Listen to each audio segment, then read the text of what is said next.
Now, there are also some broader aspects of context to consider.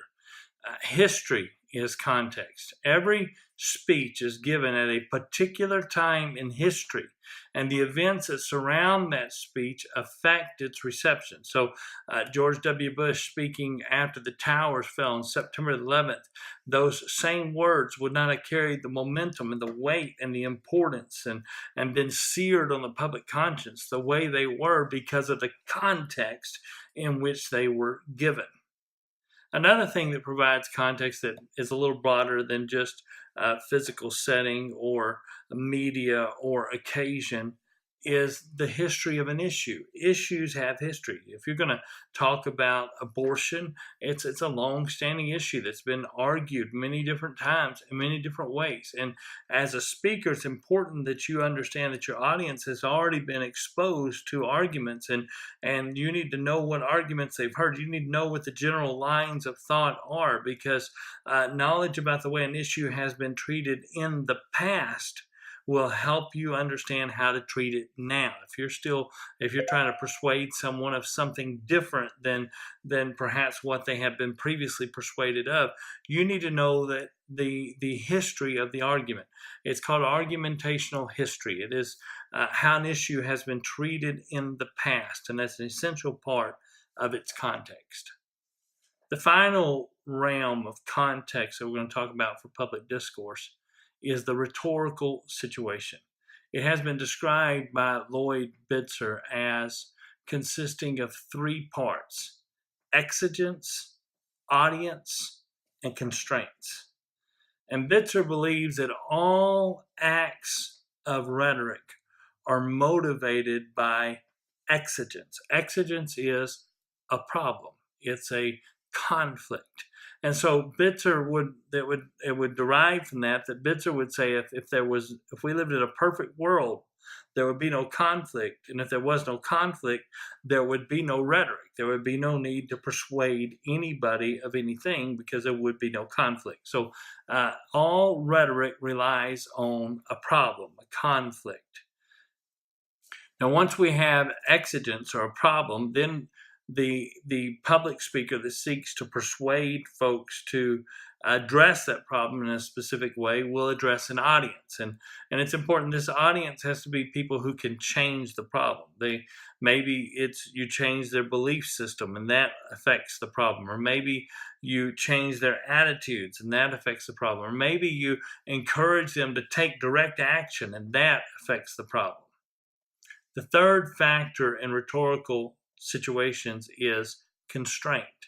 And constraints are the factors that control and shape the nature of the communication. Now, every rhetorical situation demands a fitting response. That is a response that meets the demands of the problem and takes the audience into account and is sensitive to the constraints that are placed upon the communication. That is a fitting response. When audience members come to hear a speech or a public discourse, they bring with them previous or prior attitudes and values and beliefs and life experiences. They're going to shape their reaction to that discourse. If the purpose behind rhetoric is persuasion, then we have to understand the cognitive structures that shape the reactions of an audience. And Milton Rokeach believes that the human mind uses three kinds of cognitive structures. They are beliefs, attitudes, and values. Table 10.1 in your book summarizes these. First, you have beliefs. Beliefs are opinions about what is or is not the case. Beliefs differ in nature and importance.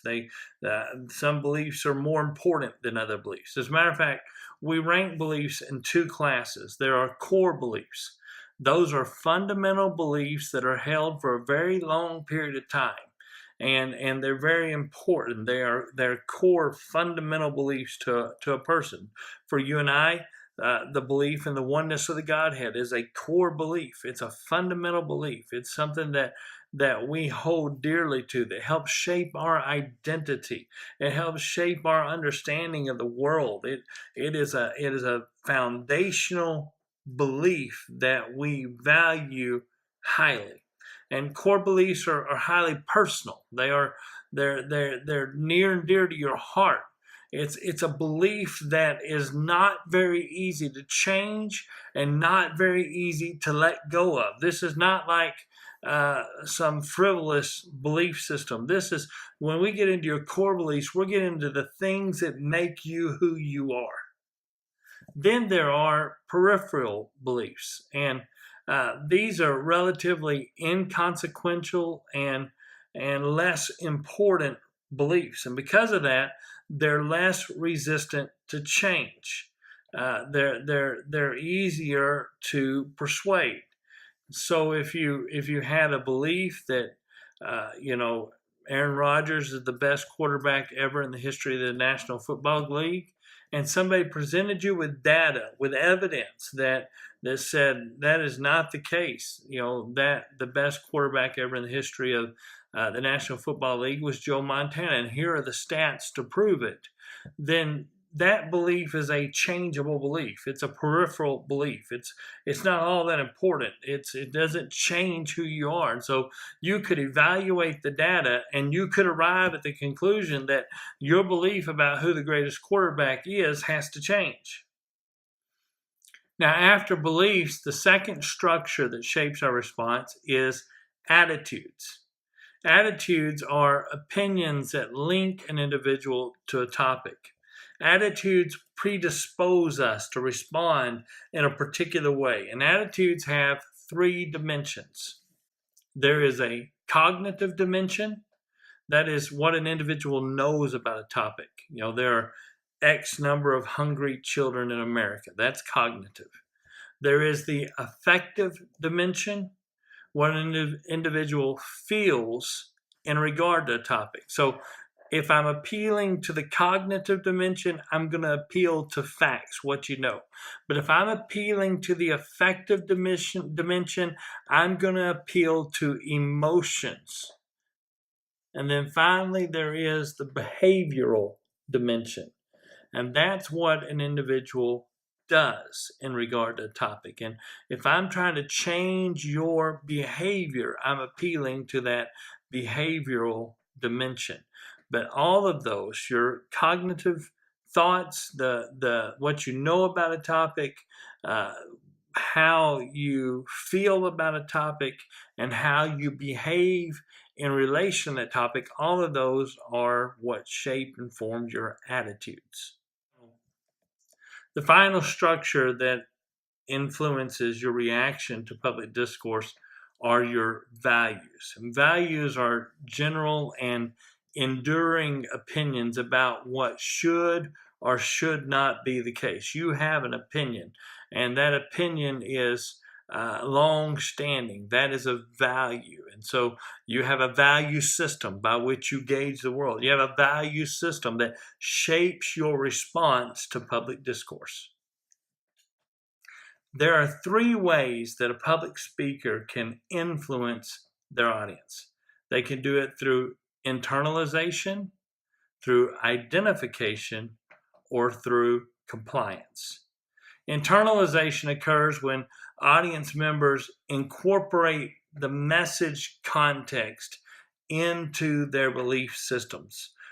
When an audience members begins to think, yes, I agree, the argument makes sense to me, and it fits in with what I believe. It's not changing my belief structure, it fits into my belief structure. I can adopt this message. I can subscribe to this point of view because it is consistent with my long-standing belief structure. That is internalization. Another way that an audience can be persuaded by a public speaker is through identification. Identification is based on the presence of a perceived relationship, either real or imaginary, between the source and the receiver. When an audience member thinks, if I agree with them, I'll be more like them. if I buy that product, I'm going to look like he does. You know, if I go there and do this, then I'm going to have the same result that they're having. That is identification. Identification occurs whenever the source that is trying to persuade you possesses attractiveness. There's something there that you want to be like. There's something there that you want to identify with. There's something there that you find to be emotionally rewarding. And if you can identify yourself with that, then you think you'll be a better you. And so when a speaker appeals to that, they're appealing to that identification. They're appealing to that. They're using that identification as a method to persuade you. Finally, audience members are persuaded when they believe that it is the action that the public speaker is trying to get them to take is in their own best interest, that it's going to benefit them. And that method of persuasion is compliance. It is causing audience members to say to themselves, you know what?